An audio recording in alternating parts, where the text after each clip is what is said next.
अस्सलाम नाज़रीन, मेरा नाम डॉक्टर इनाम दानिश है और मैं कार्डियोलॉजिस्ट हूँ। आज एक इम्पॉर्टेंट टॉपिक हम डिस्कस कर रहे हैं, वो है सर्वाइकल। चेस्ट पेन के साथ बहुत से पेशेंट डॉक्टर के पास आते हैं, कार्डियोलॉजिस्ट के पास। सब लोग हार्ट के पेशेंट नहीं होते। हमें डिसाइड करना होता है कि ये कार्डियक पेन है हार्ट की वजह से या किसी और वजह से। आजकल बहुत कॉमन सर्वाइकल पेन है। सर्वाइकल पेन क्या होता है कि जैसे ओल्ड एज के अंदर जॉइंट की प्रॉब्लम होती है, इसी तरीके से नेक के जॉइंट की प्रॉब्लम भी होती है। गर्दन में जो जॉइंट्स अल्लाह ताला ने रखे हैं, उनमें दोनों बोन्स के दरमियान में एक सॉफ्ट एरिया होता है जिसको डिस्क कहते हैं। आहिस्ते आहिस्ते ये डिस्क घिस जाती है। तो 60 प्लस ज़्यादातर, यानी समझे कि 85% लोग जिनकी एज 60 प्लस है उनको ये डिजीज़ होती है। ये एक नेचुरल फिनोमिना। मगर आजकल यंग एज में लोग आ रहे हैं सर्वाइकल की वजह से, इस डिस्क की वजह से, चेस्ट पेन के साथ। इसकी सबसे बड़ी वजह जो हम देखने में आती है एज के बाद, वो है प्रोफेशन। आईटी के लोग जो हैं, जो कंप्यूटर यूज़ करते हैं, बैंक में काम कर रहे हैं या ऑफिस में काम करते हैं, जिनका कंप्यूटर वर्क होता है, वो नेक को एक ख़ास पोजीशन पे रखते हैं। ऐसे करके वो चेक कर तो जब नेक झुकती है तो उससे सर्वाइकल स्पाइन पे वो प्रेशर होता है और वहाँ पे नर्व प्रेस हो रही होती है, जिसकी वजह से पेन होता है। कार्डियोलॉजिस्ट जब एंजियोग्राफी कर रहे होते हैं, एंजियोप्लास्टी कर रहे होते हैं, उन्होंने भी एक 10-15 किलो की जैकेट पहनी होती है। वो हैवी होती है, शोल्डर कई घंटे पहने होते हैं। तो उनको भी ये बहुत कॉमन है, कार्डियोलॉजिस्ट के अंदर सर्वाइकल की प्रॉब्लम बहुत कॉमन है। दूसरे एक और क्लास है, वो है स्मार्टफोन यूज़र। जब से स्मार्टफोन आया है तो लोग घंटों बैठ के फेसबुक पे देखते हैं, व्हाट्सएप पे या वीडियोस देख रहे होते हैं एक ख़ास पोजीशन के ऊपर। तो इसमें नेक झुकी रह जाती है इस तरह करके। जब भी नेक झुकती है तो सर्वाइकल के ऊपर प्रेशर होता है। कुछ लोग बेडरूम में बैठ के टीवी देखते हैं कि बेड में पीछे सपोर्ट लगा के बैठ जाते हैं और उससे भी ये नेक पेन होता है। इवन ये कि इसको आप सर्वाइकल स्पॉन्डिलाइसिस तो नहीं कहेंगे, लेकिन सर्वाइकल और नेक पेन बच्चों में भी होता है स्कूल के हैवी बैग उठाने की वजह से। तो ये भी एक बड़ी कॉमन। आमतौर पे जो लोग कंप्लेन कर रहे होते हैं वो यही है कि डॉक्टर साहब चेस्ट पेन हो रहा है। अच्छा, उसके अलावा कहाँ पे? नेक में पेन होता है, शोल्डर में पेन होता है, दोनों बाजू आर्म्स के अंदर पेन होता है, इवन हाथों के अंदर पेन होता है। दूसरे नमनेस फील होती है कि सुन्न होता है, उंगलियां सुनना शुरू हो जाती हैं और हाथ जो भी है उनकी वीकनेस भी कुछ एंड में शुरू हो जाती है। यानी कि लोग प्रॉपरली वेट उठा नहीं सकते हैं। वो कहते हैं हम प्रॉपरली अपने कपड़े चेंज नहीं कर सकते हैं, हाथ आगे पीछे नहीं जा रहे होते हैं, स्टिफनेस होती है या पेन होता है, तो कपड़े चेंज नहीं कर पा रहे होते, वेट नहीं उठा पा रहे होते हैं। ये ग्रेजुअली अगर बढ़ जाए, बहुत ज़्यादा हो जाए, तो मसल वेस्टिंग भी होती है। तो इसलिए ये पेन के साथ साथ और पाँव के अंदर भी एडवांस कंडीशन के अंदर कोऑर्डिनेशन नहीं रहता है, ये प्रॉपरली आदमी चल फिर नहीं सकता है।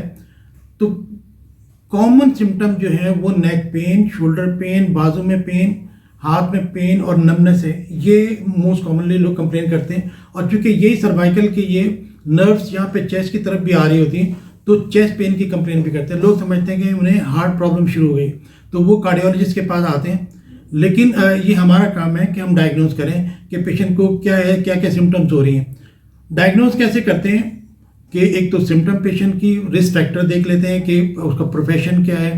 पिलो, दूसरे ये कि पिलो जो है ना वो बड़ा काउंट करता है कि आप कितने तकिए लगाते हैं, 1 तकिए लगाते हैं, 2 तकिए लगाते हैं। कुछ पेशेंट ऐसे हैं जो सीधा लेट नहीं पाते, यानी कि हार्ट के जो पेशेंट हैं, हार्ट फेलियर के पेशेंट, वो सीधा लेटते हैं तो दम घुटता है, जिसकी वजह से वो 2 तकिए लगा के फिर सोते हैं। इसी तरीके से जिन्हें एसिडिटी होती है वो भी आमतौर पर 2-3 तकिए लगाते हैं।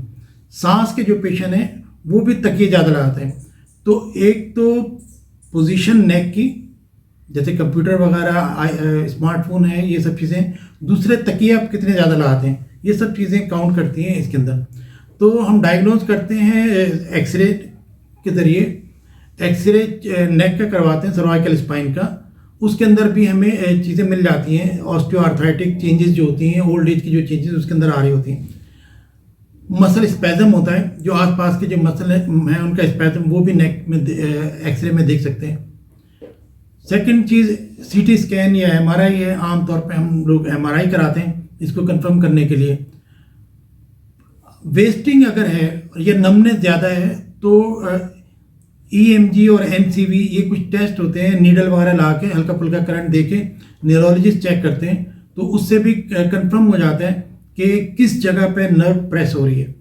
तो उसको कंफर्म करने के लिए ये सारे हम टेस्ट करा लेते हैं। अब ये है कि अब इसका ट्रीटमेंट क्या है। देखिए, ट्रीटमेंट में सबसे इंपॉर्टेंट चीज़ तो ये है कि पोस्चर चेंज करें, यानी कि जो नेक की पोजीशन है वो चेंज करें।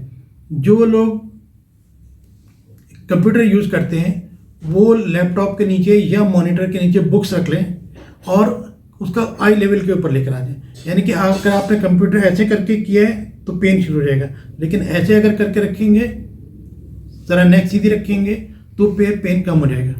तो पोजीशन जो है वो सबसे इम्पॉर्टेंट है कि आप पोस्चर चेंज करें।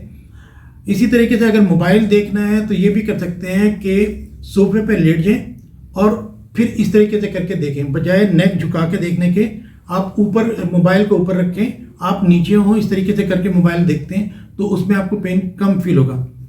रेगुलर एक्सरसाइज करनी है।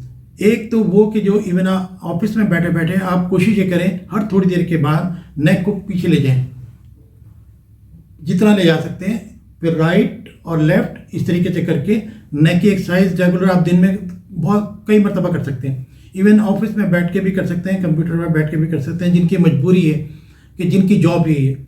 और अगर आप सिर्फ अपनी एंटरटेनमेंट के लिए यूज़ कर रहे हैं तो कुछ दिन के लिए कंप्यूटर या स्मार्टफोन यूज़ ना करें, छोड़ दें, इससे आपको काफ़ी रिलीफ मिल जाएगा। सेकंड चीज़ जो है वो तकिए हैं, पिलो। आप कोशिश करें कि 2 तकिए लगाते हैं तो 1 लगाना शुरू करें, और अगर आप सीधा नहीं लेट सकते तो पूरे बेड को या पलंग को ऊपर उठा लें, हेड साइड पे सर की तरफ से नीचे कुछ ब्लॉक रख दें लकड़ी के, ताकि पूरा बेड या चारपाई ऊपर उठ जाए, मगर तकिया एक ही लगाएं, तकिया पतला ही लगाएं। तो इससे पोजीशन से बहुत फर्क पड़ता है। अगर ये भी फिर काम ना करें तो सर्वाइकल कॉलर आता है, सॉफ्ट कॉलर, 1 घंटा सुबह 1 घंटा शाम वो लगाएं। सर्वाइकल कॉलर से मसल्स को काफ़ी रिलैक्सेशन मिलती है, सपोर्ट मिलती है। तो ये सर्वाइकल कॉलर भी काफ़ी काम करता है। सॉफ्ट कॉलर ले लें, लेकिन ज़्यादा यूज़ ना करें, 1 घंटा सुबह 1 घंटा शाम काफ़ी। फिर क्या करें, अगर ये भी इससे भी नहीं मिलता है रिलीफ तो आप मेडिसिन के ऊपर आते हैं। मेडिसिन में पेन किलर जो रूटीन में हम लोग लेते हैं वो ले सकते हैं, लेकिन अगर पेन बहुत ज़्यादा बढ़ जाए तो स्टेरॉइड भी कुछ अर्से के लिए ले सकते हैं पेन को कम करने के लिए। प्रीगैबलिन या गैबलिन, इस तरह ये एपिलेप्सी की मेडिसिन है, मगर ये काफ़ी इफेक्टिव है नर्व पेन के लिए।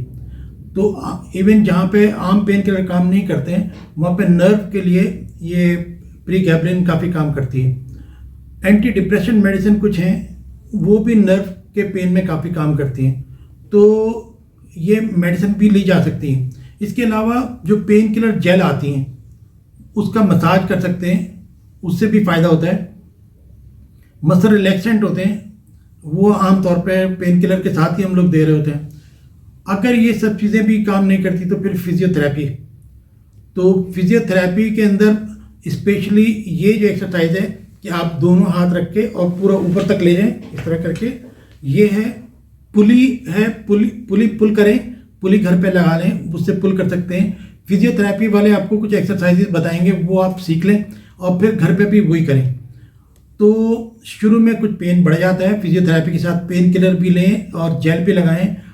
फिजियोथेरेपी मेरा तो ख्याल है कि ऑल्टरनेटिव करनी चाहिए। डेली करने से आदमी ज़्यादा पेन फील करता है, क्योंकि जब मसल मूव कर रहे होते हैं तो मसल स्पैज़म को ख़त्म करना है। जो पीछे नेक के मसल्स हैं वो टाइट हो जाते हैं, उनमें पेन शुरू हो जाता है, तो उसको ख़त्म करने के लिए ये। तो मैसेज ये है, टेक होम मैसेज ये है कि नेक की पोजीशन सही करें, कंप्यूटर और मोबाइल फ़ोन को कम से कम इस्तेमाल करें, तकिए कम से कम रखें, नेक की एक्सरसाइज डेली करें। विटामिन डी आपका पूरा होना चाहिए। अगर विटामिन डी कम है तो आप 1 कैप्सूल वीकली ले लें 4 वीक्स तक, विटामिन डी भी पूरा हो जाएगा। अपनी बोन्स का ख्याल रखें और रेगुलर एक्सरसाइज करें। अगर चेस्ट पेन है डॉक्टर को दिखाएं, प्रॉपर अपना ट्रीटमेंट करें। इन सब चीज़ों का ट्रीटमेंट मौजूद है जो मैंने आपको बताया। एंड ये होता है कि अगर किसी को मसल वेस्टिंग शुरू हो जाए या वो चलने फिरने से माजूर हो जाए तो फिर हम सर्जरी की तरफ जाते हैं। हद्दुल इम्कान कोशिश ये होती है कि सर्जरी अवॉइड करें, इन्हीं मेडिसिन से, फिजियोथेरेपी से, पेन किलर से ट्रीटमेंट करते हैं। लेकिन अगर मजबूरी हो तो एंड में फिर एक ही हल रह जाता है और वो है सर्जरी। तो अपना ख्याल रखें। Thank you.